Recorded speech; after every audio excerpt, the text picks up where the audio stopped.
I remember once meeting a lovely girl. She was brilliant till she started pulling a crack pipe. Oh no. Oh yeah. Do you want some? No thanks. Hold hands and close your eyes. It's midnight, and you're listening to the Ghost Story Guys. Welcome to the Ghost Story Guys. I'm Brennan Storr. I'm Paul Bestall. And this is a show where we talk about spooks, specters, and all the other things watching us from the shadows beyond the campfire. Some conversations only make sense after the sun has set, and this is most definitely one. Thanks for tuning in. This is episode number 219, and we're coming to you from that tiny mountain cabin you dream about, but can never quite reach. Paul Damien Bestall, you captured a UFO on footage, and we mean that in the unexplained version of that phrase. It's pretty interesting stuff. Yes, yeah, watched it for 2.5 minutes, I think.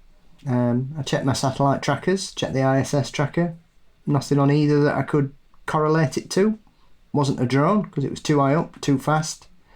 And when I zoomed in on it, it ironically made the shape of an old Space Invader, as in from Space Invaders, which made me chuckle.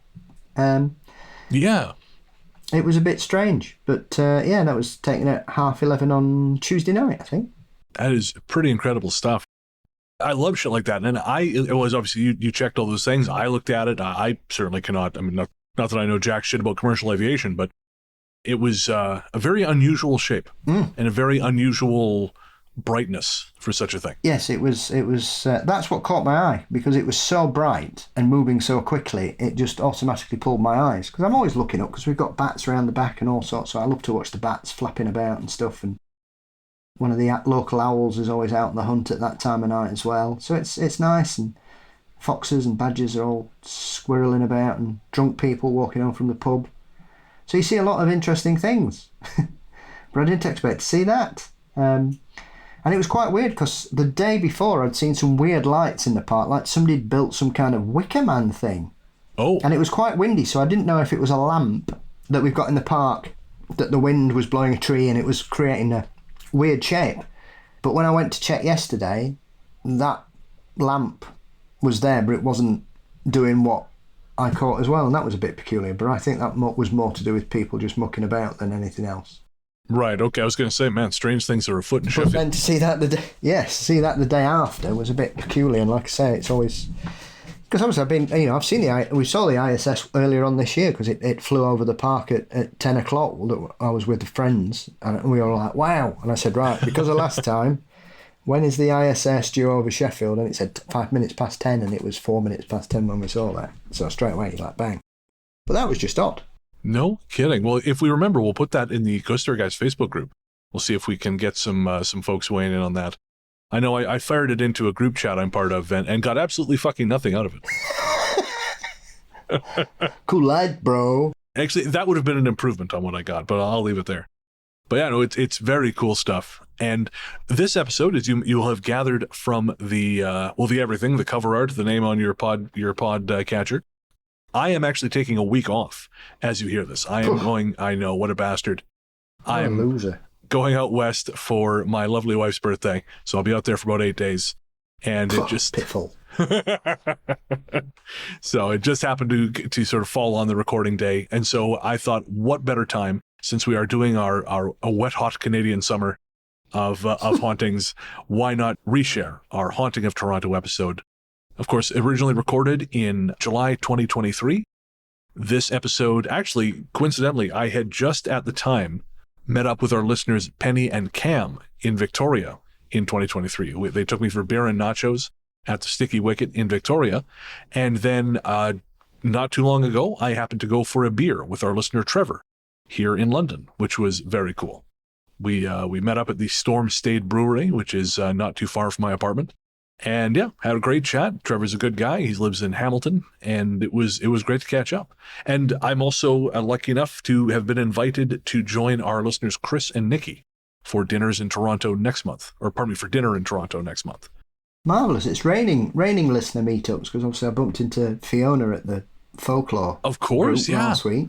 Yeah. That is super cool. I love it, man. It's such a solitary job most of the time. I love getting an opportunity to meet up with folks in person. I know every time I go to the coffee shop I like, Locomotive Espresso, I discovered that because of our listener, Teresa, who happened to be passing through town and used to live here. And she told me to go check it out, and she was right. Yes, I'd like to also thank Fiona for the 3 pints that she bought me, which I enjoyed a great deal. On top of the 3 I bought myself. That's fantastic. But it was only a Wednesday. I didn't want to go crazy. No, that's fair. That's fair. You want to take it light on a Wednesday. Yeah, I only had 3 hours. It's like when I met up with my friend in Toronto before Showgirls. When I got my bill after because we were there for maybe about 3 hours. I got my bill and I was like, Jesus, why is this so much? And I realized, oh right, I had 4 doubles over that time. I was like, oh shit, right, okay. Well, it's a good thing I was taking it slow. And it occurred to me that's why at Parameet we were so out of control, because we're both the devils on your shoulder. There was no angel to convince us to stop doing anything we were doing. I stop when I fall over. I am sad we missed the wheelchair rides at Parameet. There's that lady letting everyone take trips in her all-terrain wheelchair. I wish we just missed that. Yeah. All right. Well, before we go back to the great Canadian city of Toronto and its many and varied hauntings, we'd like to thank our patrons. This one's for the patrons. Patrons, we could not do what we do without you. So thank you. Thank you, thank you. For real, guys. Every single person who downloads the Ghost Story Guys, you help make us who we are. But our patrons, Apple Podcasts, and YouTube subscribers are truly the ones who allow this show to keep going. And while we'd like to thank every single one of you, we would especially like to thank our latest ones, and we're going to do that in episode 220. Because we're recording this in advance, so we don't want to miss anyone. But if you are a new patron, if you've signed up since episode 218, please know we deeply appreciate you, and we will thank you properly in episode 220. With a virtual hug. Yes, sir. But for now, we will say, if you want to get access to bonus shows, early ad-free release, and all kinds of other cool stuff, click the link in the show notes or head to patreon.com/ghoststoryguys. That's patreon.com/ghoststoryguys, or sign up to become a friend of the cabin via Apple Podcasts or YouTube. All right. We are going to take a quick break, and we'll be right back with 2023's look at the hauntings of Toronto.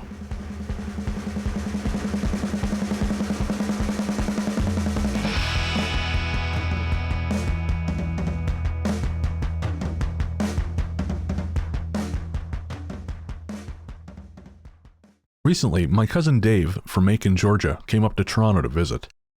Accompanying Dave was his girlfriend Alyssa, his mom Ellie, and another aunt, Bet. Dave and Alyssa rented themselves an Airbnb not far from our house, which is itself not far from Scarborough Town Centre in Toronto. This area is known for its small main floor and basement pre-war homes, little stone bungalows amid large, sprawling parks and greenery. On their first night in town, Dave and Alyssa invited me, my brother, and another cousin over to hang out. While Dave and the other cousin were grabbing some supplies for the evening, Alyssa, my brother, and I were in the kitchen talking, when, from the corner of my eye, I saw a leg, kind of suspended in the air, like it was mid-step. My heart began to race, and just as I was about to alert the others, the overhead lights started flickering on and off. My brother, who was sensitive to energetic changes, chuckled nervously but said nothing. And since Alyssa had to stay there for the next few days, neither did I. The next morning, I brought them coffee and breakfast, and we all hung out for a couple hours. Despite it being a hot, bright, sunny day, the house felt cold and dark. It became so oppressive I couldn't stand to be there any longer and suggested we all go sit on the front porch, but Dave and Alyssa declined. As we sat there, my eyes kept darting to the hallway between the kitchen and bedrooms where I'd seen the apparition of the leg the night before. Nothing happened, but the atmosphere of darkness persisted. Again, because both of them had to stay there during their time in Toronto, I elected not to share my feelings. On the following day, their final day visiting, Dave and Alyssa had plans during the daytime, but in the evening came by to visit my boyfriend and I at our condo. When they arrived, they were both sullen and withdrawn, a huge change from their usual attitude. I asked them what was up, but they would only say that they were tired. After almost an hour of excruciating attempts at conversation, I suggested that maybe they should go crash out instead of forcing themselves to socialize. That's when Dave asked me if I'd noticed anything wrong with the house. I immediately knew what he meant, but pretended otherwise, asking him what was going on. He said that he hadn't liked the vibe of the place when they drove up. His girlfriend noted that the neighborhood was very quiet, with not a lot of people walking around. She specifically noted a lot of overgrown lawns, which creeped her out. They also said that the house was very dark and seemed angry. They told me they never fought in their relationship, but since arriving, they had bickered non-stop, leaving them more and more tired when they came to visit family. Alyssa said that on the previous night, she'd been having a hard time sleeping and found herself walking around the house in the dark for no apparent reason. They were extremely nervous to spend their final night in the home. My boyfriend and I told them they were more than welcome to spend the night with us and to leave from here home to Macon. They gratefully accepted, and after a quick trip back to their house, which was unnaturally still both inside and out, to collect their belongings, we stayed up till 4 a.m. going through what we had experienced. Eventually, we concluded that whatever was there didn't like women, as Alyssa and I were the ones to experience the most. Alyssa, for her part, mentioned that as soon as they had arrived, the door code failed to work for her, multiple times, but the first time Dave tried, it opened. I also feel compelled to say I believe the fear Dave and Alyssa experienced was real. He works for law enforcement and she works in the medical field. Two occupations that entail high stress and life or death situations, often daily. To have them tell me they did not want to spend another night there made me feel the situation was extreme. I spoke to my brother yesterday, who told me he felt something was lurking in the home and watching them from the walls. He said the reason he kept leaving early was because he felt something didn't want him there. Patrons may recognize that story from Book of the Dead Volume 53, and that's because a version of it appeared there. This is a little more streamlined, but it is essentially the same story.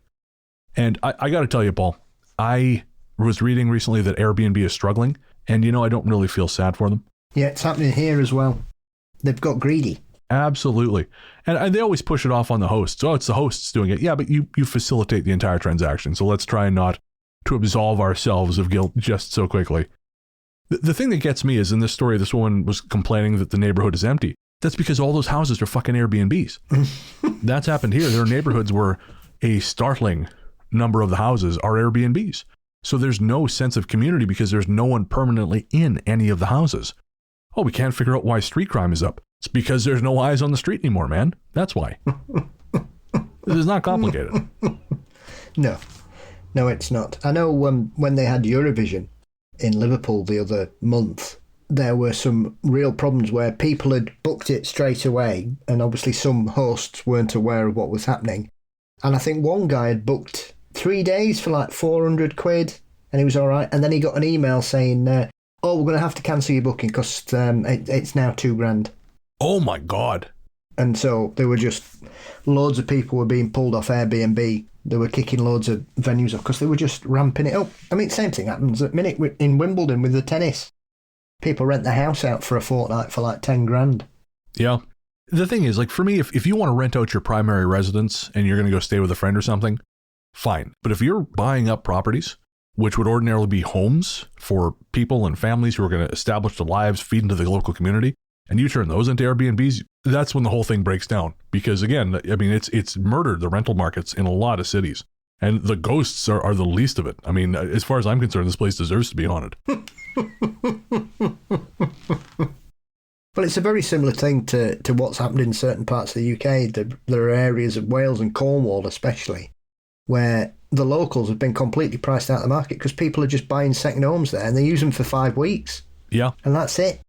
Yeah, I was just reading an article in, was it the Globe and Mail, Toronto Globe and Mail? They were saying that of all the new builds happening in Canada, the vast majority of them are being bought by multimillionaires and billionaires, adding to real estate portfolios, and which are just pushing price. I know this is a ghost show. I know, folks, this is not the property show, so we'll be quick. But it's crazy. Like the places next to us, they just built these condos. They are renting for $3,800 a month for a 2-bedroom. That is almost 4 times what we pay for a 2-bedroom. I don't know who the fuck can afford these things. We were laughing in London. We looked, because I always like to look in estate agents in London, and because I find it hilarious. There was a flat for rent, and it was £3,200 a month. Oof. Even before you've bought anything else, your rent is going to be 38 grand a year. I've never made that much money in a year in my life. Well, it makes you wonder, because that means you would have to earn at least 150 grand a year to be able to live in that property. Yeah. Even the drug dealers I know can't afford these prices. They'll have to move into Bitcoin. Oh, maybe they'll sink with the ship. Actually, that ship is already sunk. Maybe we can send them down there in a sub. Don't you shake your head at me, Bestel. See, this is why I don't get invited anywhere, Paul. I just say shit. Yeah, I do, but I just make sure it's not recorded. Yeah, see, I'm not that clever.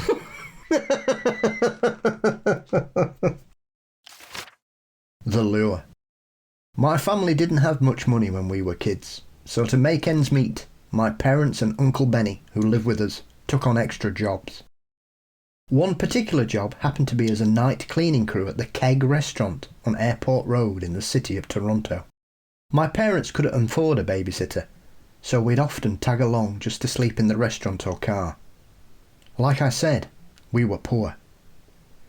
Even though the job paid well, and it wasn't exactly back-breaking labour, my parents still eventually quit because of the supernatural and strange phenomena that occurred while working there.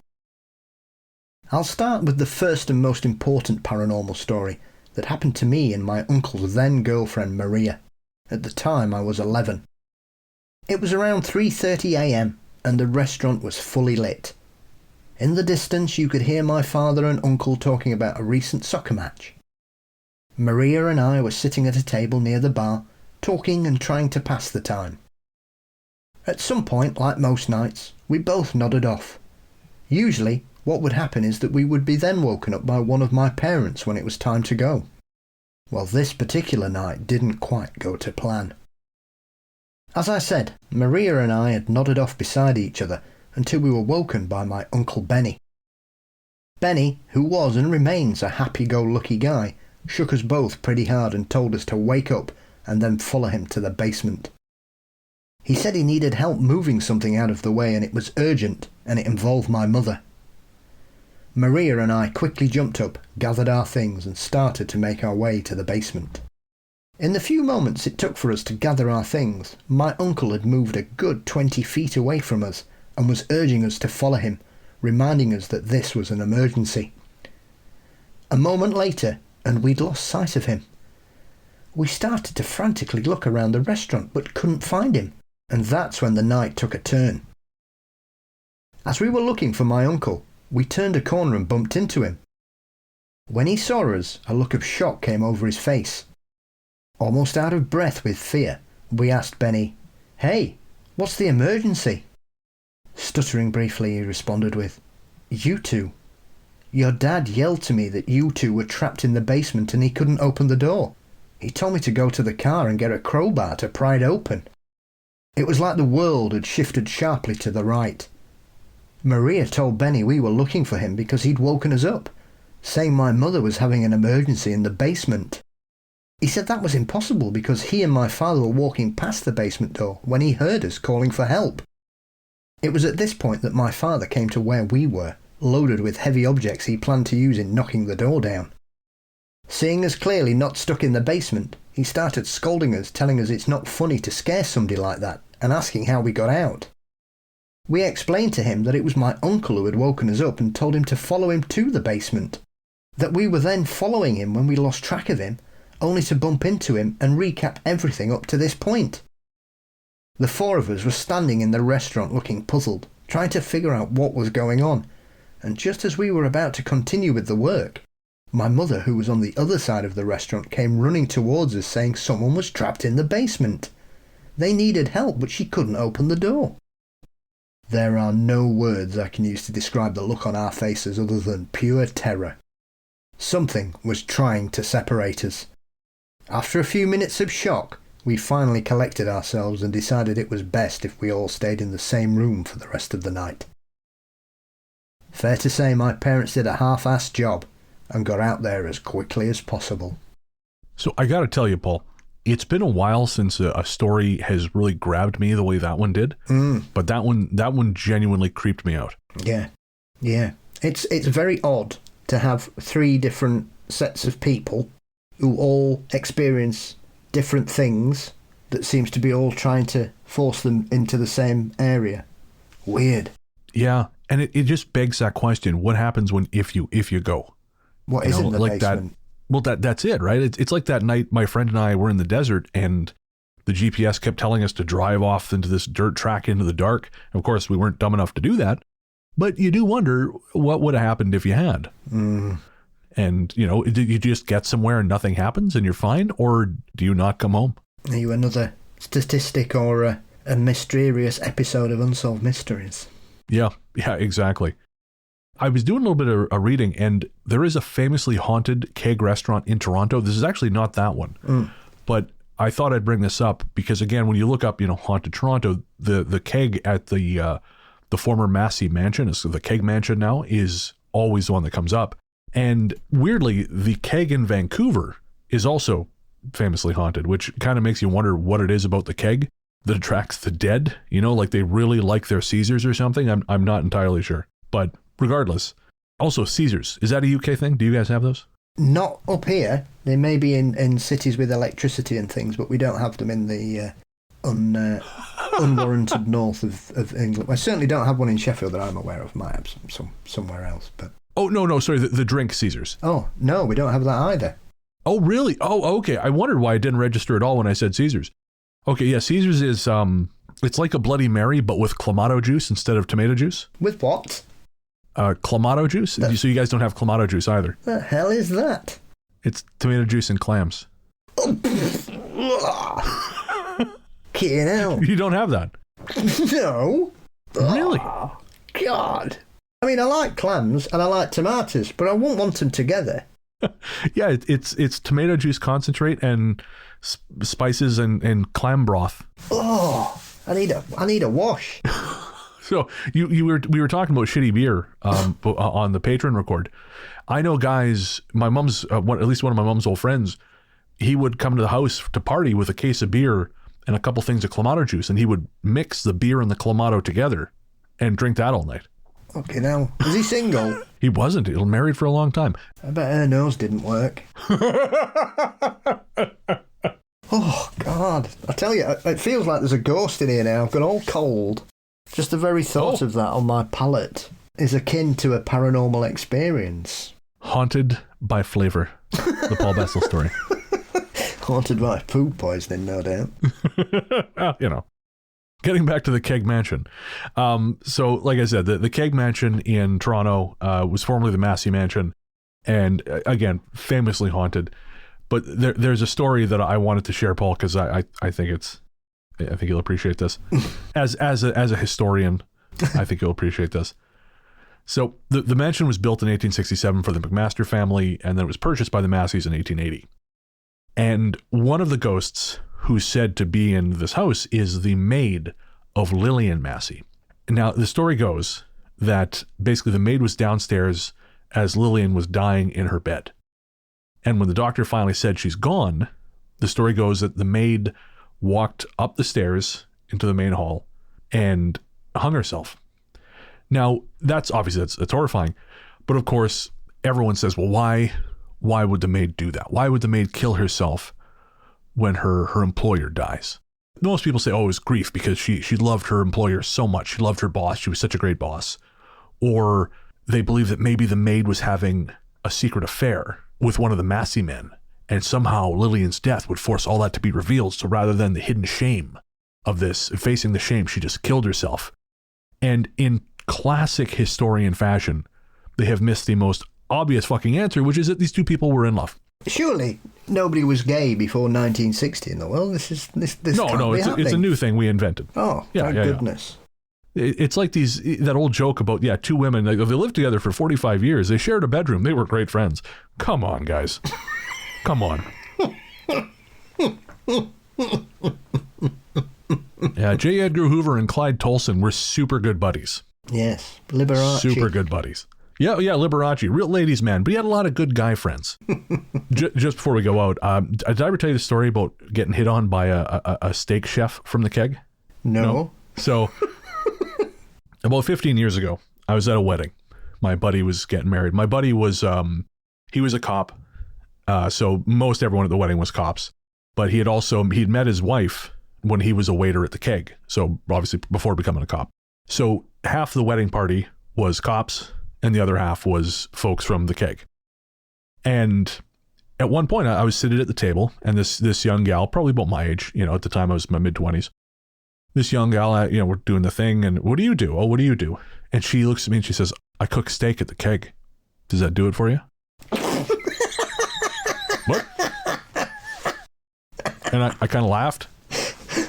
Huh? Oh, that's funny. And then later on the dance floor, again, I was with Nikki at this point. I think I was actually engaged at this point. But I'm dumb, Paul. For me to figure out someone is flirting with me, they would have to sit in my lap, look directly in my eyes, and say, I am flirting with you. Like it would take that. I am so fucking dumb. So I'm on the dance floor, we're all having a good time, whooping it up, whatever. And this woman, starts dancing with me. I'm like, all right, fine, whatever. It's no crime to dance with someone. I'm an adult. And then she started grinding on my knee. I didn't know what to do. I was like a little kid lost at the mall. I need an adult.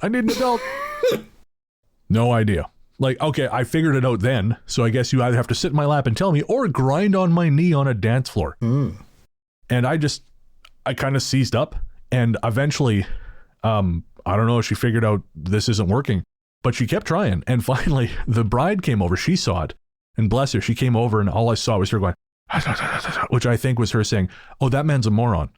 So you are wasting your time, but also presumably he's engaged. It could have been worse. I mean, it wasn't bad, but I would love to know how it could be worse. She could have shown you her knives. Okay. Yeah, no, that's fair. I mean, I wouldn't put it past young Bren to end up in a situation where knives came out on a date, Yeah.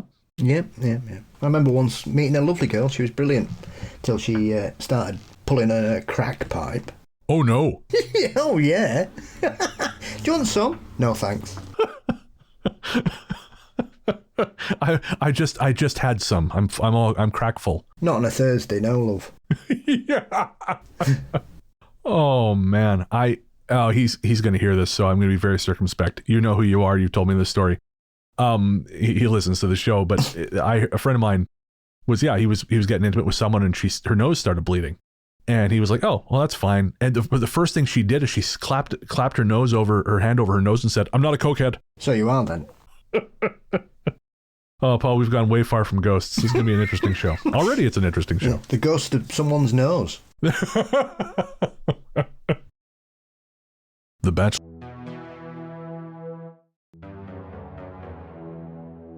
Hey, this is Bren checking in from 2025. When we did this show back in 2023, there was one particular legend that we wanted to talk about. We just ran out of time to do it, and that was the Cabbage Town monster. And while I'm recording this after the fact, and my good friend Paul is not here to riff on this with me, I thought I would share with you an article from the Superstitious Times so you folks could have a sense of what the Cabbage Town monster is. So, again, this is from the Superstitious Times. It was written by Jeff Dupuy. A city's subterranean secrets are fertile soil to grow urban legends. Think of the alligators in the New York sewage system, arguably the most famous urban legend of them all. Toronto, too, has its share of urban legends, and many of them are set beneath the city streets. Some follow a familiar ghost story format like the Lady in Red, who drifts forlornly through the long-defunct Lower Bay Station, seemingly distraught and missing her feet, and by some reports, her eyes also. Another claim is that a network of tunnels, always with the tunnels, linked Old Fort York to the Wheatsheaf Tavern, Toronto's oldest watering hole, located at King and Bathurst, allowing soldiers to leave their posts for a libation. The timing of the fort's closing and the tavern's opening casts doubt on this legend, but urban legends tend to be immune to these petty details. Perhaps the most original and most interesting urban legend centers in, around, and beneath Toronto's Cabbage Town neighborhood. Located on the eastern edge of what is considered downtown, Cabbage Town takes its name from the Irish immigrants who settled there in the 1840s and grew cabbage in the gardens. As with any historic district in a major urban center, Cabbage Town has undergone many changes, with waves of immigration, economic highs and lows, the transformative nature of wars, and new development after new development. But what lurks beneath this picturesque community whose brick walls and wrought iron fences tell the story of Toronto? Depending on who you ask, there might be a monster, a water spirit, or even extraterrestrials. And frankly, this is why I wish Paul was here. And also, it's just more fun with Paul. But this one this one goes to some fun places. So it goes on to say, on March 25th, 1979, the Toronto Sun ran a story with the headline, "Tunnel Monster of Cabbage Town," by then staff writer, now prominent columnist, member of the Canadian News Hall of Fame and Sun editor emeritus Laurie Goldstein. The half-page article, which amounts to about 2 columns of copy, features a photo of the supposed tunnel's entrance and an artist's rendering of a primate-like creature with glowing, supernatural eyes. It was a piece that hinged entirely on one eyewitness account, that of a 51-year-old Cabbage Town resident named Ernest, who withheld his surname for fear of ridicule. He hadn't come forward and seemed not to be seeking attention. The press only became aware of the story after a reliable contact, who had been told the story by one of Ernest's relatives, brought it to the Toronto Sun. The encounter took place the previous August, an unusually hot summer in between Ernest's apartment building and the one beside it. Ernest was looking for a kitten that had gone missing from a litter he had been caring for. He entered a narrow crevasse at the base of a fire escape where he suspected the kitten may have wandered into. Ernest mentioned hearing strange sounds emanating from the tunnel, describing them as strange noises, like animals in pain. Well, I don't love that. However, this detail is buried toward the end of the story and is not necessarily the reason he thought to climb down into the tunnel in the first place, as has been asserted in later retellings of the encounter. Given the climb necessary to reach the tunnel, it might not have been possible for a casual passerby to hear sounds emanating from it. Ernest described the tunnel as being pitch black. He only made it about 10 feet in, when he saw something incredible in the beam of his flashlight. The eyes were orange and red, slanted. It was long and thin, almost like a monkey, 3 feet long, large teeth, weighing maybe 30 pounds, with slate gray fur. His description, though incredible, does not go too far beyond what can be explained. Had he seen a discarded doll or toy? A raccoon? Under the right circumstances, it is easy to misidentify common sights, and a dark tunnel lit only by a 1970s flashlight might qualify as the right circumstances. The coloring of the eyes sounds like eye shine, the glowing effect when the light reflects off a layer of tissue in the eye of many vertebrates such as cats, raccoons, and dogs. The color of the fur also sounds like something that might be seen on a cat, raccoon, or dog. Typically, eye shine is not something encountered in primates, as most primates are diurnal. However, eye shine is found in strepsirrhine primates, such as lemurs and loriciforms, and is found in the nocturnal branches of the haplorhine primates, including tarsiers and owl monkeys. But what happened next cannot be explained away quite so easily. It said, "Go away! Go away!" in a hissing voice. Then it took off down a tunnel to the side, according to Ernest's account in the Sun. The fact that the creature could speak eliminates the possibility that it was either a known animal or what we might consider a cryptid, an animal as yet unknown to science. "I got out of there as fast as I could," Ernest told Goldstein. "I was shaking with fear." Sitting with his wife Barbara in their Cabbage Town apartment, Ernest relayed the story to the Sun's Laurie Goldstein. Both husband and wife tried to assure the journalist of Ernest's sobriety and his character. "He was terrified when he came back to the apartment, and he doesn't scare easily," Barbara told Goldstein. According to Goldstein, who spoke to Ernest's friends, relatives, and neighbors, Ernest was a reasonable man. Further to checking on Ernest's character, Goldstein accompanied him to investigate the tunnel itself. He described the site where the encounter occurred as follows.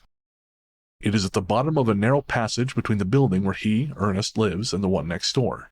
The only way to reach the tunnel entrance is to clamber 15 feet down the wrong side of the fire escape, which had once served as an exit to the street, but today simply leads to a narrow chamber with walls of 4 sides. Ernest and Goldstein climbed down to the narrow chamber where the encounter had taken place 7 months earlier. The entrance to the tunnel, which Goldstein described as having a, quote, slab of concrete as an adit, was now partially sealed. The tunnel entrance collapsed sometime in the intervening winter, the concrete slab having fallen on one side. The entrance had become too small for an adult to enter.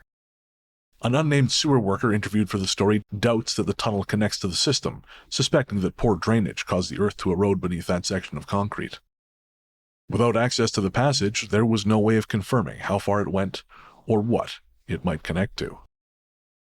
Almost half a century after the story went to print, Laurie Goldstein, now an elder statesman of Canadian journalism, acknowledges some surprise on his part in the creation of one of the city's most enduring urban legends. "I'm amazed it keeps coming up 44 years later," Goldstein said. Goldstein, a cub reporter having joined the Sun a year before the Tunnel Monster story, had dug up the story himself, hearing about it from a contact of Ernest's. Although the Sun didn't typically cover stories of the cryptozoological or paranormal kind, the story was met with enthusiasm. The editors loved it, gave it a front-page throw with an artist's depiction of the reported tunnel monster. I got some kidding around the newsroom, but nothing out of line, and no one questioned my credibility in reporting it. To this day, Goldstein has been true to his word, keeping Ernest's full name and other details about him secret. Refusing to divulge any information that wasn't provided in the original piece, Goldstein drove home his conviction that Ernest was reliable. Honest, salt-of-the-earth type. Remember, he didn't want any publicity or money for his story. I contacted him and he was reluctant to talk. This was not a con man trying to sell me on a made-up story for money. Now, the rest of the article is quite lengthy, and I think to read it in its entirety would probably be kind of boring, but I do have to share this part. And again, I desperately wish Paul was here. But the 1990 publication Underground Alien Bases, written by a man who claims to have been a high-ranking member of the U.S. military, but giving his name only as Commander X, asserts that there are extraterrestrial bases buried deep underground, and that one of them happens to be beneath the intersection of Gerrard and Church Street. The book describes a small opening to the underground tunnels off Parliament Street in downtown Toronto. Commander X depicts Ernest as having accidentally discovered the cave system that networks under Toronto. It is safe to assume that Commander X is borrowing heavily from Goldstein's Tunnel Monster piece, omitting that the city worker interviewed in that piece doubted whether that tunnel connected to the sewer system.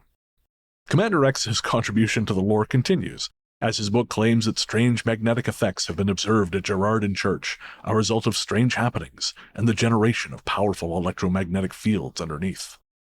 This phenomenon, Commander X claims, is responsible for bizarre equipment failures on the surface, leading to a disproportionate number of car accidents at that intersection. Recent lists of the intersections with the highest rates of accidents do not include Gerrard and Church. No shit. Underground Alien Bases is just one of the books, along with titles such as The Great Lakes Triangle by Jay Gorley and Gateway to Oblivion by Hugh Cochran, that have helped cement the idea that the region in and around Lake Ontario is a hotbed of UFO activity and may house a base either beneath the lake or one of the surrounding areas. And anyways, you get the idea. I'll include a link to this article in the show notes. Again, it's the Supernatural Times. Those guys are great. A lot of great reporting. And like I said, we've enjoyed a lot of their writing. And like I said, I'm recording this after the fact because I didn't want to give you guys entirely an episode of stuff you've already heard before. And of course, yeah, Paul is not here to record it with me. However, I do have a conversation that is relevant, I think, to this story. This is a conversation that Paul and I had while recording episode number 218 regarding being safe while exploring and being aware of your surroundings in certain situations. It's a more serious conversation, but I think it makes some good points. And who doesn't want to hear more, Paul? Am I right? Well, some people seem completely oblivious to bad people. I find it quite remarkable sometimes. Yeah, there's that too. Just the naivety of people. I think sometimes when you've led a life that hasn't put you in situations where you can spot them a mile off, I am constantly amazed when I see people who find themselves in situations with people that do not play by the rules and seem to think that they're going to be absolutely fine because they've no idea what they've done or who's there and the type of people that they're surrounding themselves with. And it baffles me sometimes that people can be that naive, but it is what it is. I mean, it's not great knowing how dangerous some people can be. That's not a nice thing to be aware of, but you have to be sometimes in certain places, It's like the tourists that turn up in the pub in Trainspotting, Yeah. What are you doing? Yeah. There was a bar near my old apartment, and I remember walking past, and it looked like a cool, old school dive bar like you'd find in the 80s or 90s. But once they had the lights on bright enough for me to be able to see kind of through the glass, and I thought, no, I don't belong here. I absolutely don't. Like, it would be cool to be able to say, let's go in there, but I would not belong there, and it would make everyone uneasy to have me there because I very clearly don't belong. It's like when my cousin and I walked into that bar in Armagh, and it turned out to be a working men's bar, and everyone was like, "What the fuck are you doing here?" We were just so terrified we didn't know what to do, so we sat at the bar and just had a beer. But after one beer, we left, and we drank it quickly. Bunch of knife marks in the bar. Everyone stopped and looked at us. It was not great. That's usually a good sign to just turn back round. Yeah, I don't know. If you walked in and everybody goes, you go, "Oh, sorry, wrong door, bye." Oh, this isn't where I park my car. There was another time a friend and I were driving through rural Washington State of a night, and we passed this place. It was called the Rolling Thunder Saloon or the Rolling Thunder Review or something. And there was a bunch of Harleys parked outside, and the windows were covered with curtains. We thought, no, we were looking for a place to get a beer, and we thought, no, I don't think this is the place. Get a beer and a stabbing. Brilliant. You can get a pint of blood if you want. Unfortunately, it's your own. Is that there? Yeah. And wake up with no trousers on. If you wake up if at you're all. lucky. Yeah, my friend was a young lady, and she's like, I think if we go in there, man, she's like, you're not coming out, and she said, I'm not going out of my own free will. Let's drive. Yeah, keep going. And the next thing we knew, we were in Oregon. Which has its own series of problems if you go east through the state, but that's another conversation entirely. But yeah, so yeah, it always be cautious. I think there's a certain amount of not romanticizing, but kind of like maybe romanticize, like they romanticize the danger. And there's like the seedy bars, people have this idea like dive bars and seedy dive bars, and it's cool, but they have no connection to what's really happening there. And like you said, I think there's sort of an idea, well, it's not going to happen to me. I'm a spectator, but not realizing that once you're in it, no, you're also in it. You don't get to say, oh no, I'm not, I'm just behind. It's like, what's his name? Robert Downey Jr. in Natural Born Killers. He's like, no, I'm behind the camera.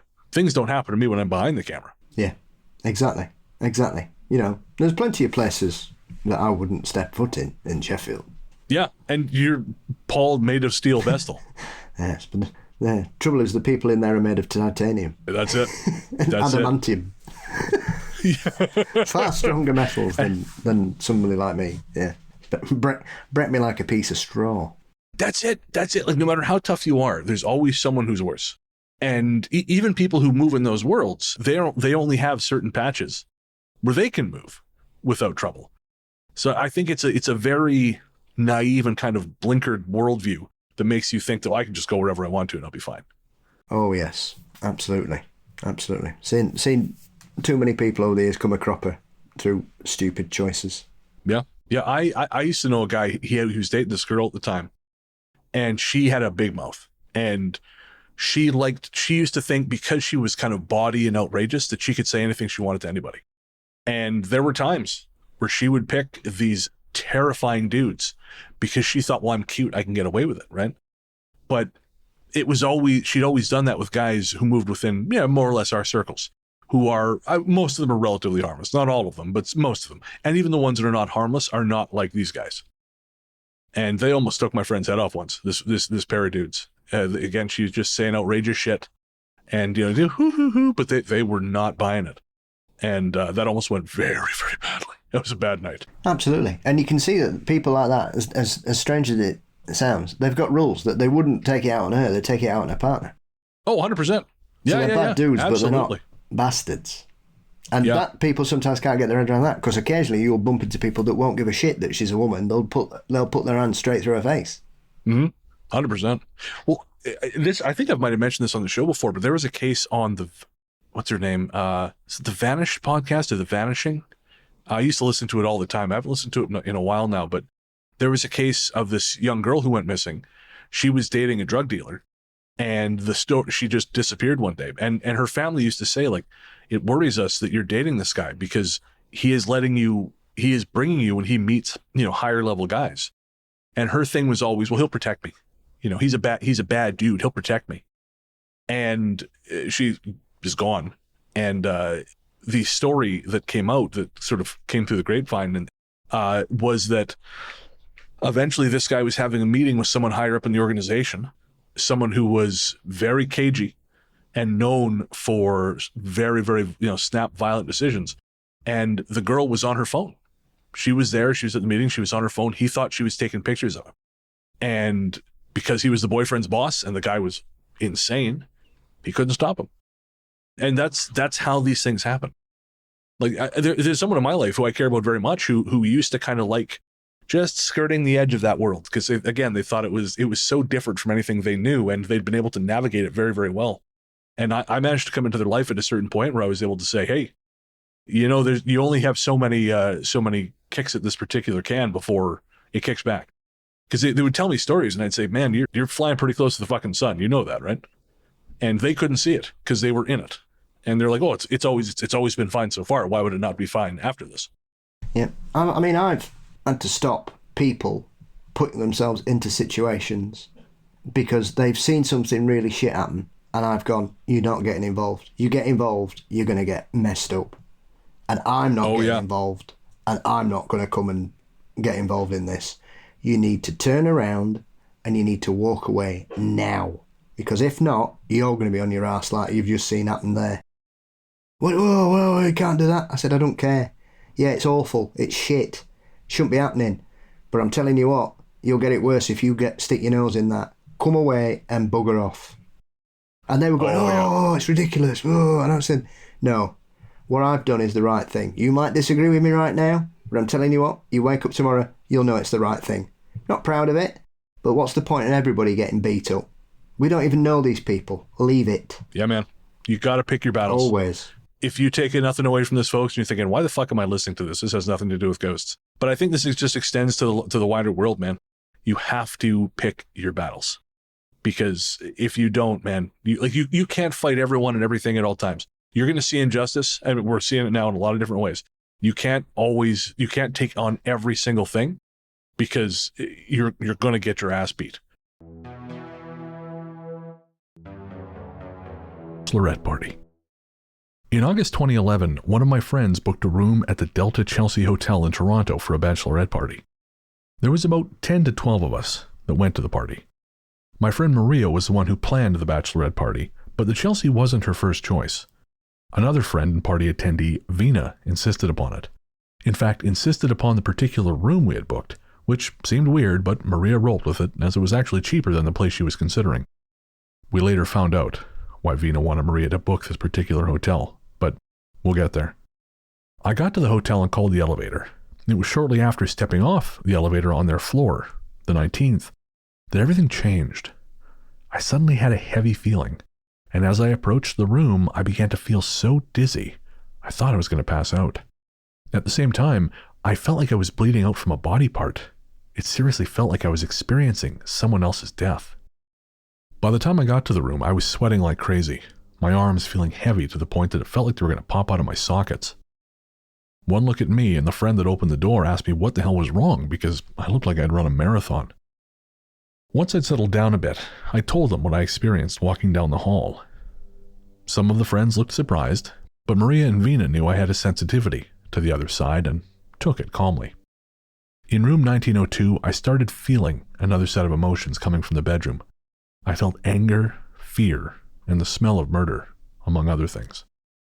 I did what I could to brush the feelings off and enjoy the party. Shortly thereafter, the bride was dropped off, the drinking started, and our male stripper arrived, dressed as a cop. Yummy.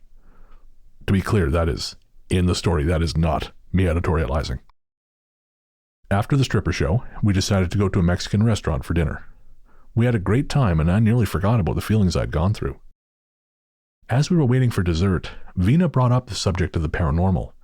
She said she had heard of my sensitivities before, but never believed them, and asked what I thought of the room.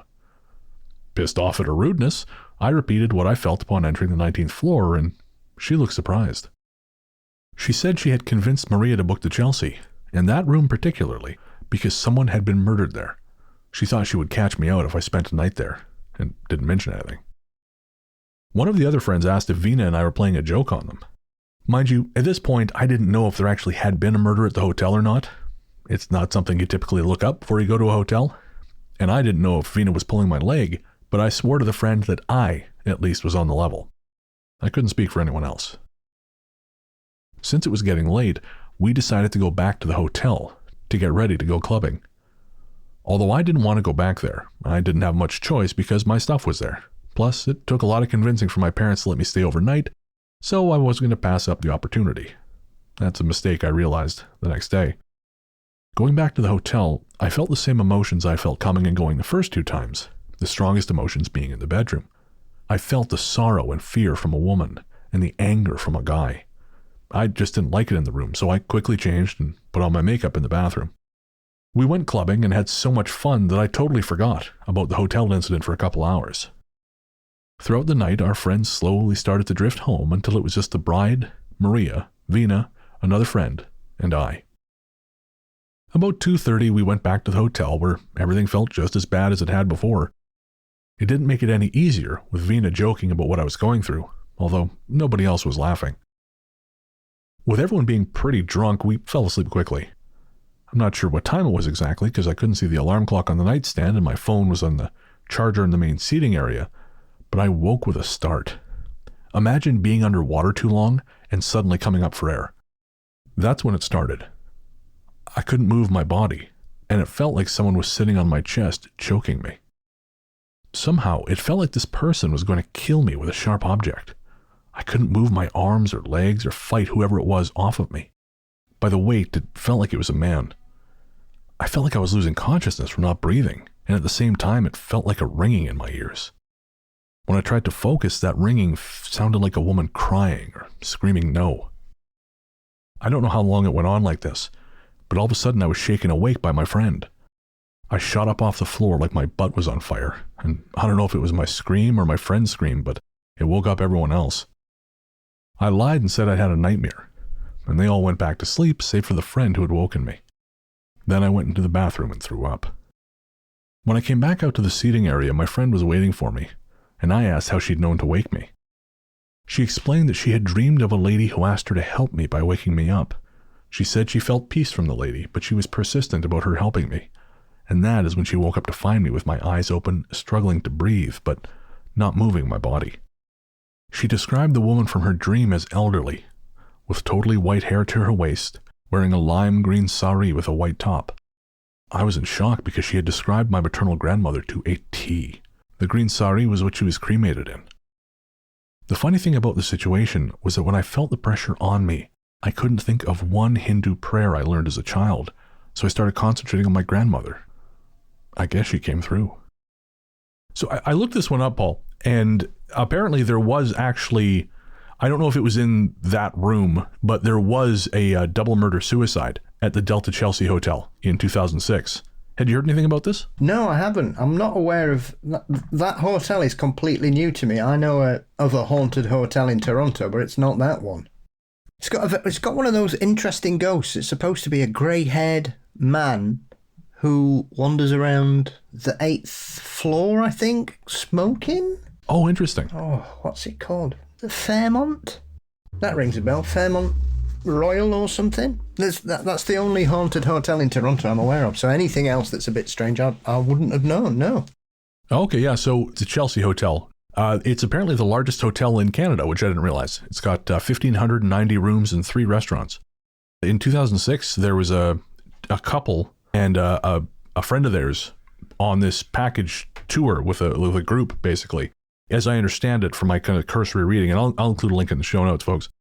But the couple was sharing a room with this guy, and the guy fancied the girl who was attached.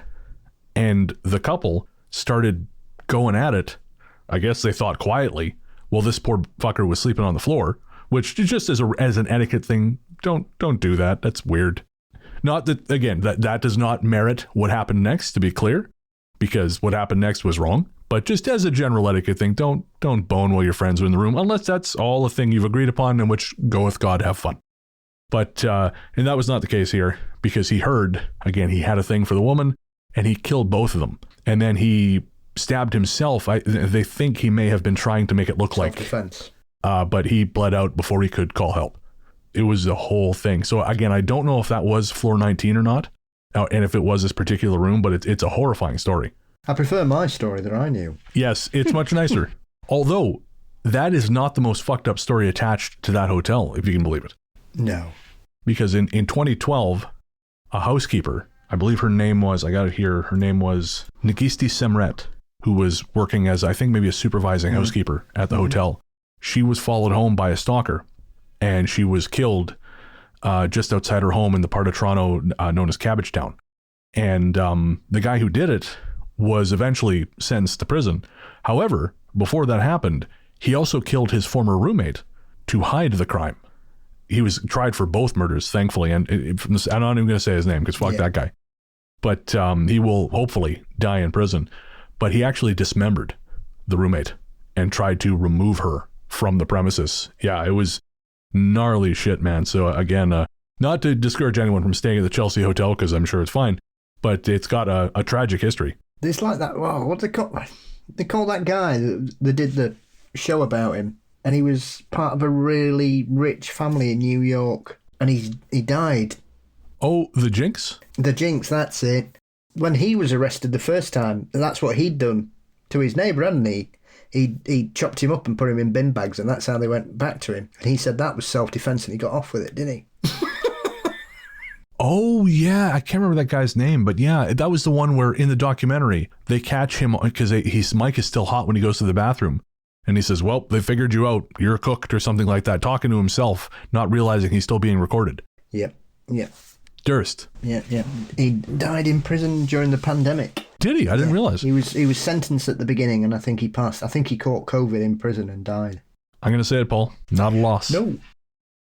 You mentioned the Fairmont. I mean, the Fairmont are a well-known chain of hotels here because they used to be the old CPR hotels. So they were basically the big stop where the trains would stop. So they were the grandest hotels at the time, wherever they happened to be. And I know like the Fairmont Empress in downtown Victoria, that is, for a long time, that was our grandest hotel. There's the Fairmont Vancouver, the Fairmont, I think the Fairmont Banff. Actually, yeah, I believe it's a Fairmont in Banff is also famously haunted. Just a grand old hotel, schlocked full of ghosts, from what I understand. The Fairmont, other than the marvellous old-fashioned grey-haired man in a smoking jacket wandering around, I know it's one of those where they've got ghostly footsteps, but there's also screaming heard, and people hear their names being called, and when they turn around, there's nobody there. Oh, wow, so it's not just the old man, there's a whole load of shit. All on different floors and certain stairwells, so yeah. Oh, fascinating. I mean, that sounds better than what this person experienced, I gotta say. Although, I don't know what's worse, the nocturnal attack or having to hang out with these people, because with friends like these, man.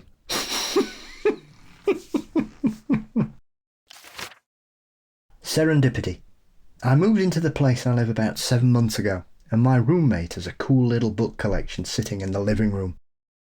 One day I decided randomly I wanted to read one of them. Its cover rather appealed to me, though I'm not sure why. I grabbed it, put it on my dresser, and forgot about it. Fast forward a month or so. I live on the outskirts of Toronto. The city I live in has a population of just under 1 million people and is about a 20-minute train ride out of the city. I recently got a new job in Toronto, and my commute involves a train ride followed by an 8-kilometre longboard trip. On that longboard trip, I ride the length of a street called Roncesvalles. This Wednesday I had work, and I realised my 20-minute train ride is a great opportunity to read. I took a look at the 4 or 5 books I have on my dresser and see Me and Death, the book I had borrowed from my roomie. Perfect! I packed it in my bag and headed out for the train. Upon settling in the train, I took out the book and opened to the first chapter, which reads, I was walking up Roncesvalles, the big street in my neighbourhood. A chill went up my spine and the hairs on my neck stood up. Okay, cool, I told myself. It's just a coincidence. I read a few chapters and in them the author mentioned fruit markets and bakeries that are still there. My train ride ended and I began my trek to work, riding up Roncesvalles, seeing the places he mentioned in the book. And a name, Taz's. My work has 5 or 6 tills open during busy times, and when a till finishes with a customer they leave and the next available customer goes to them. So this particular day I finished with my customer and called for the next person. My work involves a membership, so the customer handed me his ID, and as I'm typing his name into the computer, I see his middle name, Tadurtz. It was at this point I nearly lost my marbles. I explained to him about the book and how I commute the same way the book mentions, and talks about a gangster by the name of Tadurtz. He explains that it's a very uncommon name, his grandfather's name, and his grandfather is from that neighbourhood, which is a predominantly Polish neighbourhood. This happened a few days ago, and thinking about it still gives me this weird yet tangible feeling. And I don't know that one's paranormal exactly, but I just kind of liked it, so I thought, fuck it, let's include it. Well, it's always odd when you're reading a book that you've no idea what it's about, and then you suddenly realise it's telling you about what you're doing. Yep. Have you had this experience? I've never had anything like that. I've had deja vu a couple of times, but I've never had anything that strange. I mean, there was a very odd incident. About 5 years ago, I went to see Richard, who lives in Bournemouth, and we went out for dinner on the first night there. So I'm on the south coast of England, and we went to a very nice restaurant, had some very posh fish and chips, lovely, and a couple of beverages. And the bill came in a book. It was one of those hip restaurants where they give you a bill in a strange thing. And so the book I got was a book all about Chatsworth Hall, which is about 15 miles from where I live. Oh. And it struck me as just being a very odd thing, because Chatsworth is in Derbyshire. And if you asked people to describe a Derbyshire accent, I doubt many people would be able to tell you. It's quite similar to a Yorkshire one, but it's not exactly the same. They tend to end sentences with the word duck. Okay. You're right, duck. And so to go to Bournemouth and come across that just randomly in a restaurant I'd never set foot in my entire life, and I doubt they knew we'd not mentioned it, we'd not said anything, it just came. And that struck me. And it's one of those strange things where something really odd happens in somewhere where nobody knows who you are or what you are. Yeah, I know sometimes I'll talk about this with Rachel. She'll have things like this, and she'll tell me about them. And we always joke, I don't even know if this is a joke necessarily, because I think this is sort of one of those things people believe, that when those things happen regularly, you're kind of on the path. You know, it feels like if you see a lot of like synchronicity kind of things, you know, keep going because you're doing the right thing. And I mean, I'm a little torn between that, and I think there's a little bit of that kind of Dirk Gently holistic detective agency thing where you read a little too much into coincidences. Mm-hmm. But I don't know. The same reason I kept the stories, because there's something that just feels, I don't know, right and affirming about them. Yeah. It's actually just reminded me while I was thinking there. I've just remembered another one, which is a prime example of reading too much into a coincidence. Oh, okay. So at the beginning of June 2010, we'd gone for a walk in the plague village of Eyam, also in Derbyshire.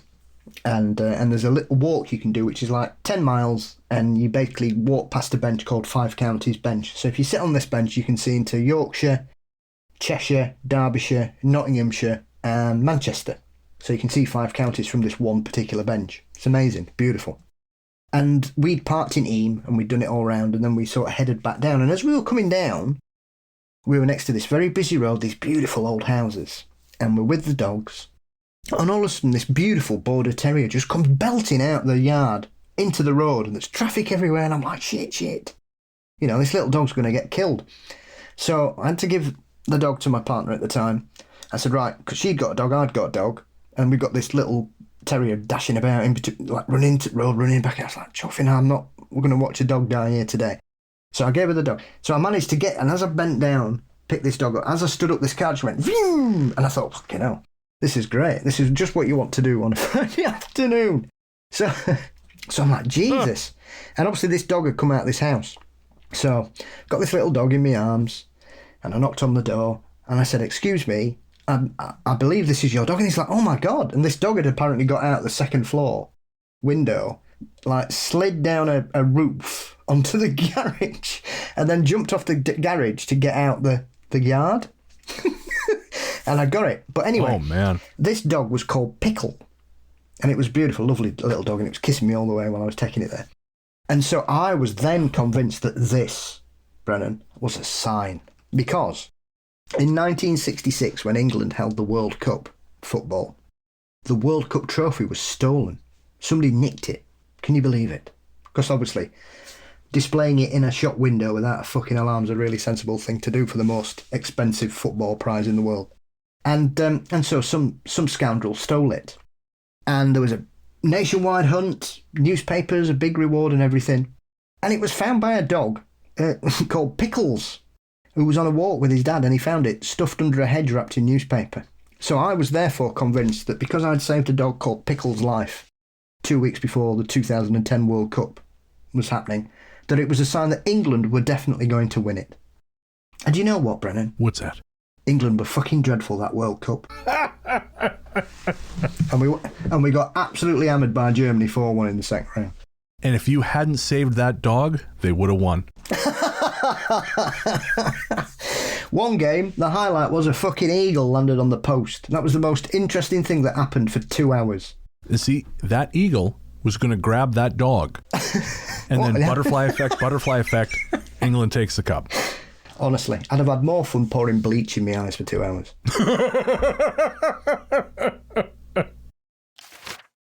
Passing by. This happened when I was 15. And let me say first off, I know you won't believe me. And that's fair because sometimes I have a hard time believing it myself. At the time, I was living in Toronto with my parents, and we had gone out for a walk. We had only recently moved to the city from a small town, so I was more or less just gawking at all the giant buildings surrounding us. At some point, I looked through the crowd ahead of me and saw a man staring at me in what looked like shock and amazement. In an instant, some unknowable instinct told me I was looking at myself.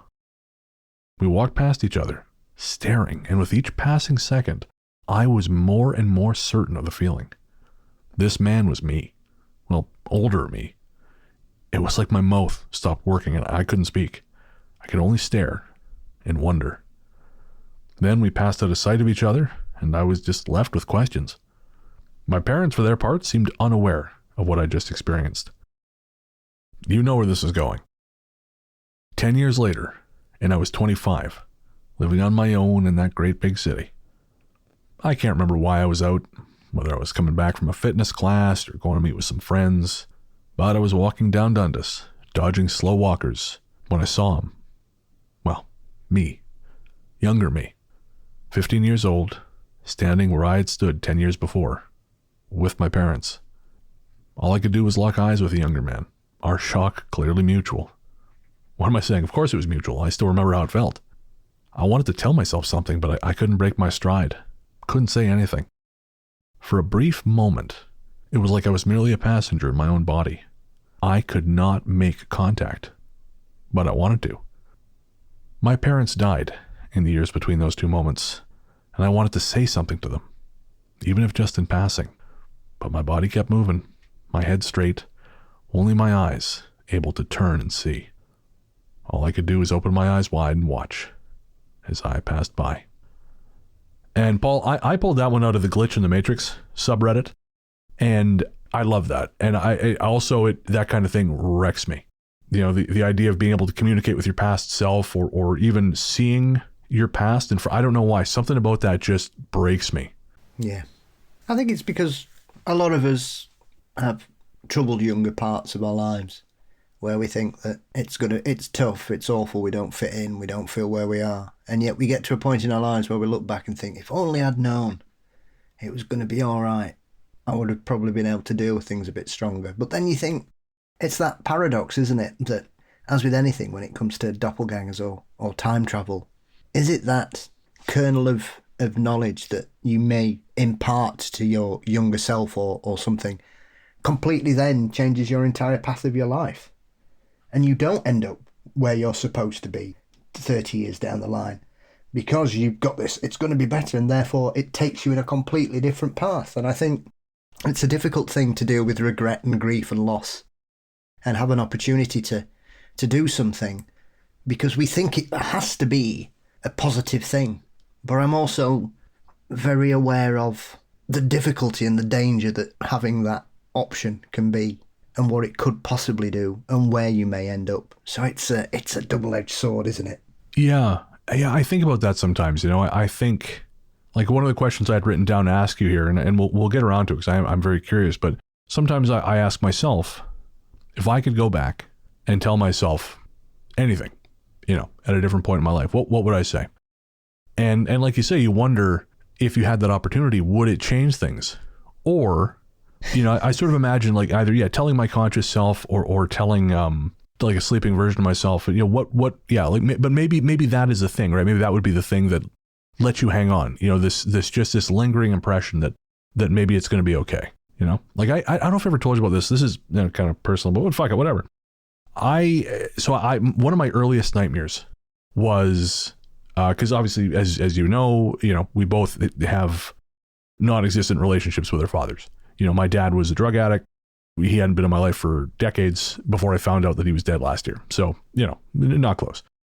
But when I was a kid, I had this nightmare that he left me behind on a street corner at nighttime.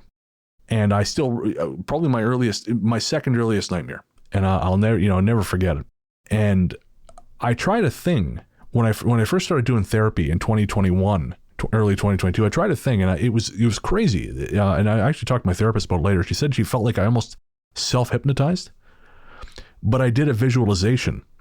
I imagined going back to that version of me, standing on the street corner at night, this little boy all alone, and I envisioned taking him by the hand and walking him home and answering his questions as I walked him to the house. And I imagined the entire walk, because obviously, where my father left me in the dream was a real place. Like, it was a real part of town. So I imagined every step, walking this little kid back to my room or back home. And I walked him inside, and then I kind of ended the visualization. I sort of woke myself up, and it was fascinating because I really felt better afterwards.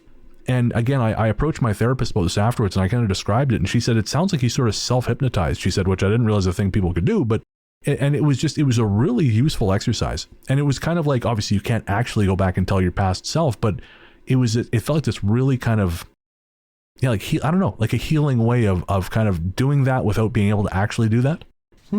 Interesting concept. I've never heard of that before. It's always like a joke that you could hypnotize yourself in the mirror and say, I will stop smoking. Yeah. Well, that's what I'd do. That's what I'd do. If I went back and said, whatever you do, when that girl who you fancy says, would you like a cigarette? Tell her to fuck off. Okay. That's how you got started, eh? Yes. I used to be a devout anti-smoker. My mum used to have to hide her cigarettes because I'd rip them up or throw them on the fire. Oh, Jesus. And then, 10 years later, I'm puffing away because I've got the hots for a girl. Of course. A dickhead. The things we do for love. Yeah. One of many things I should never have done in that 4-year period. Should have been... She's another one that's moved abroad. I bet she has. She's on a farm upstate with all the other Paul's girlfriends. The cowboy. When I was roughly 18 years old, I spent a lot of time at my best friend's house in the suburbs of Toronto. One night, a group of us were heading out to the bar after drinking at the house. My best friend and I had been there most of the day. At around 10 p.m, we all piled into my friend's Pontiac Sunfire. I was in the passenger seat, my girlfriend was driving, and 3 people were in the back. The front of the house was mostly windows, including some blurred glass on the door. As we were backing out, I looked up and watched a dark, featureless man in what looked like to be a cowboy hat walk from the left of the house, coming from where the stairs to the basement were, to the front door, only to disappear before the windows to the den. There was maybe 4 feet of wall before the next window, and he was just gone. At first I was stunned, but I managed to say, "Did anyone else see?" Without missing a beat, the girl sitting in the middle seat behind me said, "The man in the cowboy hat." I was amazed. When someone uses the expression, "looks like you've seen a ghost," that was the look on her face. Like a mixture of fear and excitement, just enough to make you nauseous. My best friend seemed less surprised. It was a family house, and the property went back for generations. There was a chandelier above the basement stairs that his father told us dated back from a few hundred years ago, and was converted into electricity a long time ago. The area the man came from was the basement stairs, only we realised after we saw him that there was no way he could have been walking where he was walking, as there were stairs, and his height didn't change. After a few minutes of trepidation, we all went back into the house together. We searched everywhere for the man, and I mean everywhere. If there was a man living in the walls, we needed to find out.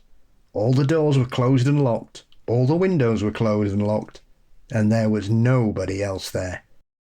To this day, I have zero doubt that we saw some sort of paranormal entity.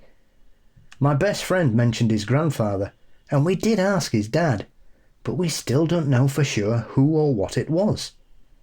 The fact that the two of us saw the exact same thing at the exact same time made it extraordinary and made me feel less crazy. I mean, I figure if someone's going to be living in your walls, Paul, it would make sense they have a cowboy hat. Well, yeah, and it's nice to see that they're not wearing the usual fedora. Oh, I never even thought of that. Oh, yeah, that is a change. So yeah, it's not just a hat man. It's just a hillbilly living in your walls, which I don't know if that's better. There used to be this truck stop I like to go to on my way home to Revelstoke. It was just outside the town of Hope, and it was a Husky House, which is a chain of truck stops, which I think are rapidly disappearing. But I used to love stopping there for lunch because it was an old school diner. You know, it had the counter and the booths and the stools, and the television was always playing MASH no matter what time of day it was. And I took Nick there once. I really wanted to show her. And she does not have the enthusiasm for the lower places that I do. So I don't know why I keep taking her to these places, but I can't help it. I get enthusiastic about something, I want to share it.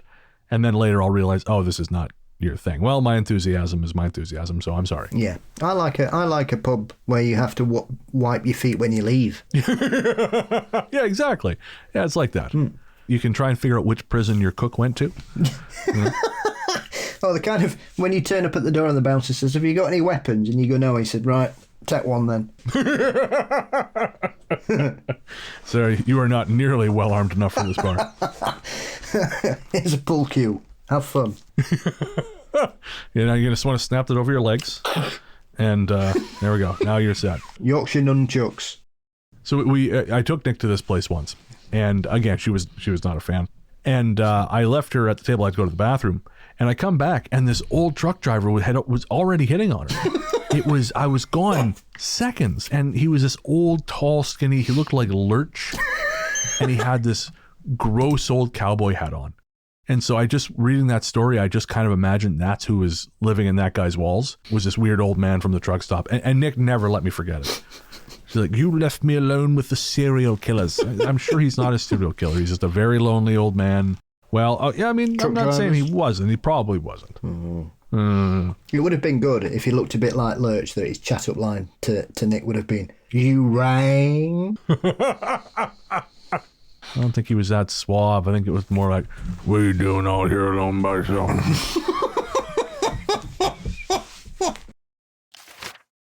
Knives on the windowsill. So, this happened about 5 years ago, in an apartment where I lived with my then boyfriend, Chris, just outside of Toronto's Chinatown. We lived above an herbal store with a single ground floor entrance, downstairs, next to the store's entrance. It was your typical unit on top of a storefront type of entrance. The main entrance was to be locked at all times, and our landlord was super anal about that. The back door to our unit, we had a little rooftop area, which was also the fire exit, had a double door for extra security. The stairs leading to our unit were very steep and narrow, and there were at least 30 of them. The first set of about 25 stairs were just straight up. Then you would hit a little platform and have to go down 5 steps, then another mini hallway. Now, stay with me. I know that's a lot of info, but it's really important. I want you to take away from this that it takes several minutes to get into my unit, especially if you're entering through the back. In order to access our fire exit / back door from outside, you have to walk 5 minutes down the street to an alleyway entrance. It's a typical Toronto alleyway with private parking spaces. So I got home on this night around 2:45 in the morning after a bonfire with my cousin. There was no drinking or anything like that. We were just hanging out. Once I got back and cleaned up, Chris and I were then just laying in bed, chilling and talking. Now, I should say that before this event, nothing had ever happened, and we'd lived there for about 7 months. Chris decided to go to the washroom before falling asleep. The washroom was right beside the unit entrance, which was the opposite side of our bedroom. The whole unit was like 750 square feet, so not very big at all. And it was open concept except for the washroom and bedroom. All of a sudden, I didn't hear him walking to the washroom anymore. He'd gone silent. I got up and looked outside my bedroom door to find Chris, and I saw him just standing there, staring at the entrance. I remember feeling so confused until I looked at the entrance too. All I saw was the handle on the door violently shaking, like something was trying to break in, and I was terrified because I thought it was a burglar or something. But then I was like, how? The main door to the building is locked. I thought it had to have been a sick joke, so I went to the kitchen, which was steps away from the entrance, and grabbed 2 of my biggest knives. Chris was still standing there, absolutely terrified and in shock. And I risked it. I opened the door and nothing. Like, not a fucking cricket. I was like, WTF. And I ran up those 5 steps to the mini platform to check if some fucker was hiding there, but still nothing. I looked down the 25 stairs leading to the building entrance, which is the only way you can get in, and not a soul in sight. Now I was really scared. What do you do in this situation? I just couldn't comprehend. Then I heard loud footsteps on my rooftop, but saw nothing through my skylights. Within 30 seconds, something was banging on my back door / fire exit. Now, it takes at least 3 minutes to get there, and that's if you're running. At this point, I still thought there was a chance someone was just messing with me, so I ran to my bedroom where the back door / fire exit was located and looked out my window. The window's right beside the back entrance, and yet again I saw no one. Chris and I were practically ready to cry, and we sat there almost until the morning, exhausted. We finally gave up, realizing that no one was coming, or if they were there, they'd been gone, and we went to bed, leaving the knives on our windowsill. To this day, I have no idea what it was. There's something about that aggressively trying to get into your place that just freaks me out. Yeah. I mean, obviously it's scary because someone's trying to get into your house, but there's something, I don't know, that's such an eagerness, you know? Yeah.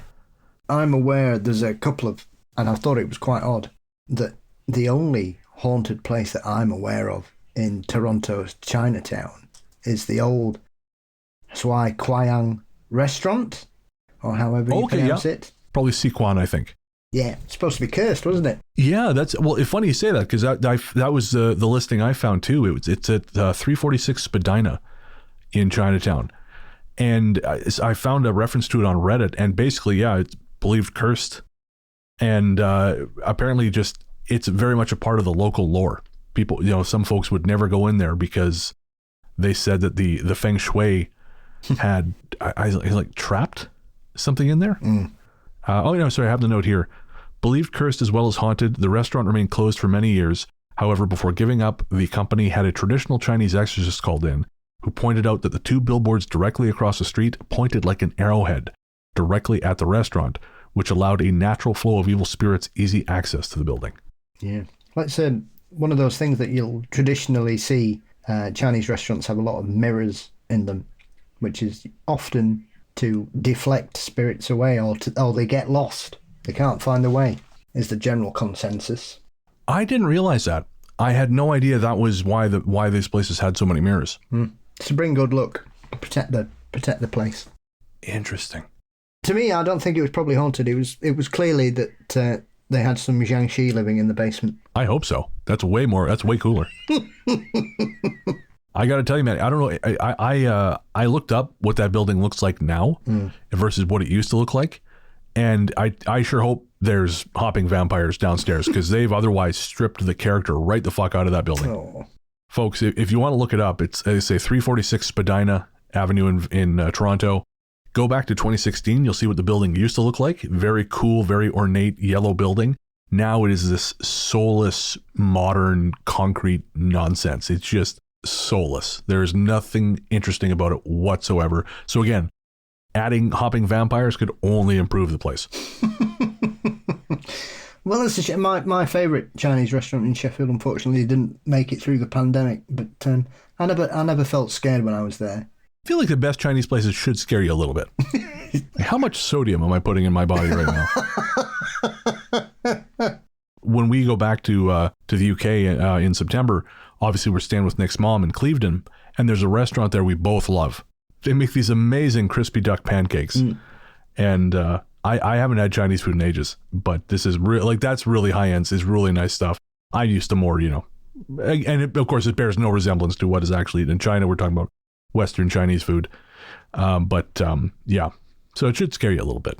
Again, if you can't hear hell's choir singing in your ears as your blood vessels constrict from the sodium, have you really had a great meal? Fernway. Alright, this is going to sound absolutely bonkers and unbelievable, but then again, if we could physically prove anything we share online, then we would all be a lot more interesting. This past Thanksgiving weekend, I drove from Toronto to New York City via Niagara Falls with 2 other people. After we successfully crossed the border, the map app redirected us to take surface streets. As I was driving through a town, a really strong feeling of nostalgia hit me, a feeling like I had been there before. As we were driving, I recognised landmarks that I had never ever seen before in my life. It was such a surreal feeling. One of the people travelling with me woke up and asked what town we were in, and I answered immediately. Yet right now I can't remember the name of the town at all. What stands out was the weather though. When she asked me that, all I remember from that moment was looking around and it all seemed sort of distorted. Like a grey sepia filter with colour on a rainy day, if that makes sense. What absolutely fucked with my mind was the people on the street corner we came across. We stopped at a stop sign and I was waiting for people to cross. One of them looked at me and gave me the "It's you" look. She tapped the person she was with and he gave me the same look. I saw him keep looking as I was driving away. Oddly enough, I felt I'd seen those 2 before, though the further I drove away from them, the less of the feeling I got. In fact, after leaving the town, my entire feeling of nostalgia and familiarity left me as quickly as it came. When we drove back, we didn't go through that town again. Not from lack of trying either, because I would love to remember the name of the town and maybe get out to try and figure out just what's going on. And I really wanted to end on that one because it's such a note of mystery and really calls back to that listener email from the most recent Talk Spooky show. She's realizing she has this connection to West Virginia, which is not somewhere she's been. Yeah. And of course I have my own connection to Pennsylvania. And so I very keenly understand this feeling of longing and belonging in somewhere you've never been. Yeah. I had that. That's why I moved to Sheffield. As soon as I arrived here, I felt that I belonged here. That I find that fascinating, and it makes sense. And I've said this before. I'm kind of joking, but I mean it. I had forgotten that you weren't originally from Sheffield because it seems like such a natural fit for you. It's weird. I just felt complete when I arrived here. Yeah. Well, really, Los Angeles is a place where I kind of feel like that, which is weird because Los Angeles is a hard place to make a living. And I think a lot of folks go there, with the expectation of being in the entertainment industry, things like that. But I just have this calm when I'm there that I don't seem to have anywhere else. And it's hard to explain. Obviously, I have this connection to Pennsylvania, and I feel home there, but I don't feel like I want to stay there. It's hard to explain. And again, I haven't been to Pennsylvania in years, whereas I've been to L.A. Far more than I've been to Pennsylvania, actually. But yeah, there's something about the place. I don't know. I mean, we're trying to narrow down through genealogy where my dad's family's from. Where my granddad's family's from, because my mother's father was adopted. We don't know much about, or we don't know anything about where he's from. But it does interestingly seem like there are some connections to the Southern California. So it might just be like old genetic programming. It's hard to say. Maybe you're distantly related to Zorro. I didn't get the agility genes. But you do look good in black. I do look good in black. That's true. Yep. I do like a little bit of mask stuff. So, that's... Just kidding, folks. I'm just kidding. Welcome to Eyes Wide Shut with Brennan Paul. All right, folks. Well, that's going to bring to a close our look at the stranger side of Toronto, Canada. We hope you've enjoyed it. We've certainly enjoyed sharing it with you. If you've got a story to share or a part of Toronto lore that you'd like us to know about, send us an email at ghoststoryguys@gmail.com and we will read it out on one of our Talk Spooky mini-shows. And those come out every other week. So again, that's ghoststoryguys@gmail.com. Let us know. What did we miss?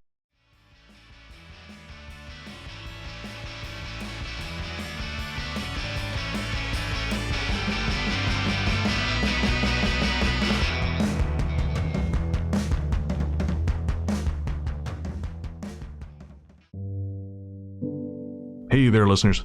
Before you reach for that skip 15 seconds ahead button, I promise you this isn't an ad. We wanted to take a minute to talk to you about mental health. On this show, I've always tried to be as honest and open as possible about my struggles with depression and anxiety, because even though we've come a long way towards acknowledging the very real damage these things can do, there is still way too much lingering stigma about reaching out for help. And when you start to feel like there's no help, it's easy to start feeling like there's no hope. But Paul has joined me today to remind you there is always hope and there's always help. We're not going to try and talk you out of self-harming right now, because we know that's not how it works. Instead, what we wanted to do was tell you something now and hope that should things get bad, you'll remember it and make a phone call or send a text message before you make any permanent decisions. As someone who knows all too well just how important mental health can be, it's never too late to reach out. In Canada, the number to call is 133-456-4566. In the USA, the new number to call is 988. That's 988. In the UK, the number to call is 116123 or text SHOUT, that's SHOUT, to 85258. In Australia, the number to call is 131114. However bad shit seems, it will pass. And no matter what your brain might be telling you at any given moment, and believe me when I say I know this intimately, there are people who love you and people who care deeply about how you treat yourself. Should a time come when you find yourself despairing, please know that we've both been where you are, and there is a way back to the world. Take care. Welcome back to 2025. The Ghost Story Guys are Luke Greensmith, who helps us find our stories, Sarah Kent, who helps manage our Facebook, our Reddit community, Tanya Downing, who helps manage our Facebook community. Our paranormal conductor is Mr. Brennan Storr. And of course, my friend and co-host is the one, the only, the inimitable, Paul Bestel, the paranormal Michael Parkinson himself.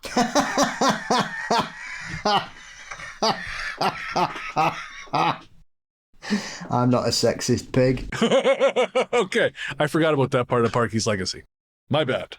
Yeah, professional Yorkshireman as well. Okay, well, we're just going back to Johnny Carson. I stuck my foot in there. I remembered two things about Parky, and none of them were the things I should have remembered.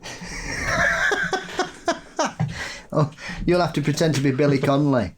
This is too British a rabbit hole for even me to go down. He was always on Parky. Paul, what's coming up on Eminem? I have an interview with podcast host and author Tiffany Duran as we talk about her love of all things Bigfoot and Dogman, and we dive into some of the strange sightings that they've had on their property in Virginia, including her husband's Class 2 sighting when he was out doing some gardening recently. So we have a nice chat about all things and her new book, which is a cryptid thriller on top of everything else. So yes, and lovely to speak to. I think the first guest I've had from Virginia. So yeah, lovely. Very cool. And where can everyone find you online? You can find Mysteries and Monsters across all platforms and I can't talk anymore. You can find Mysteries and Monsters across most social media platforms and all podcast sites. Fabulous. I'm Largely the Truth on Instagram, Threads, Blue Sky, and Letterboxd. And you can find my horror fiction show, Fear Daily, everywhere fine podcasts live. And Paul, you have a guest appearance coming up. Yes, I'm delighted to be invited to join Jonathan Downs, who is the director of the Centre of Fortean Zoology, for a chat on his regular Weird Weekend show, which is on YouTube. And that's going to be recorded and released in the next few weeks. So as soon as I've got a release date for it, I shall let everybody know. But I've recorded that the weekend just gone. Very cool. And as always, you can find our many and varied appearances at ghoststoryguys.com. Just scroll down to the blog, look for guest spots. And every time we pop up on someone else's show, it will be linked there. I was recently a guest on Where Did the Road Go? I filled in for AP Strange when his internet went down. So I'm on there talking with Barbara Fisher about all kinds of weird stuff. I don't know when that's publicly out, but it is out for patrons of Where Did the Road Go now. As we said at the top of the show, we could not do this without our paid subscribers. Apple Podcasts, YouTube, Patreon. Without you guys, this show does not go, and we are deeply indebted to each and every one of you. And if you want to get access to bonus shows, extra conversations between myself and Paul, episodes of Host Adventures, which is the show where I kind of ramble about my life for 30 minutes or so and then play a little music, plus our monthly live show, you can find all of that by clicking the link in the show notes or by going to patreon.com/ghoststoryguys. That's patreon.com/ghoststoryguys, or by becoming a friend of the cabin via Apple Podcasts or YouTube. And of course, if you support the show at the $20 level and above, that makes you part of an elite club. It makes you part of a club that we will actually record an extra C segment for a replayed episode because we love you so damn much. That makes you part of a little club we like to call Ghost Force. That's right. Patrons at the $20 level and above are part of Ghost Force. And by God, we love you for it no matter how much lag we have on our internet. This time around, the members of Ghost Force are Ethan Saragon, Amy Chamberlain, Charles Wood, Crazy Mom Canada, CT, Eric Abel, Flowy Two Hats, Gabrielle Hollanders, Anna Brown, Jade Moores, Janani Bananani, Johnny Bananani, Jason R. Slaughter, Jennifer Mullen, Joseph Como, Kissing Kate Barlow, Liam Hudock, Mara Noriega, Mark Sumler, Merlin Hansen, Michelle Randall, Peter Guns 08.5, Robin Teen, Rockin' Ronnie Shenanigans, Samantha Ellis, Scrapbot 13, Shannon Steyer, Surreptitious Slipley, and Trent Connor.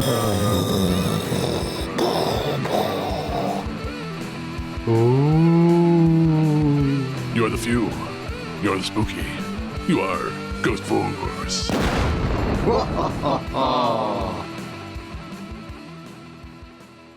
For real, guys, we appreciate every single person who subscribes to this show, but Ghost Force, you guys are extra crazy, and we love you for it. We really do. And if you'd like to have your name read out in that segment every second story episode, sign up to become part of Ghost Force at patreon.com/ghoststoryguys or click the link in the show notes for more information. If you want some Ghost Story Guys merch, don't forget to head to our website at ghoststoryguys.com. You'll find all kinds of cool stuff there. Our theme song, Radio, Into the Darkness We Go, is composed and performed by Peter Kursov of Pizzanta Music. Find more from him by searching for Pizzanta Music wherever you get your tunes. And I think that's going to do it. We'll be back next week, but until then... Into the darkness we go.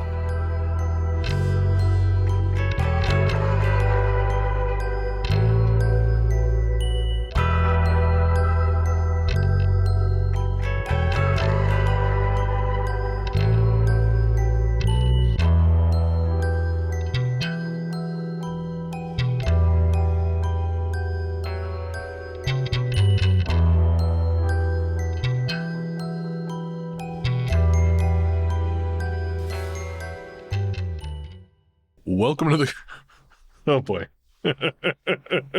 I'm English. We live on beans on toast, apparently. That's it. I've seen what you guys call food. You're fine. Fuck off. Throwing the plates away. Her Google history is Bollocks. just couples therapy. How much? Death cap mushrooms. Where? Spotted where? Wanga banger. Right, I'm off there. I think at this point we could send each other carrier pigeons and it might be about as fast. Did you say Flowy Two Hats? It didn't come across. No, I didn't hear you say Eric. Oh. That's why I kept saying CT. Oh, I only heard it the once. Bit too much info there, but thanks. Yeah, I might have to fix that one up.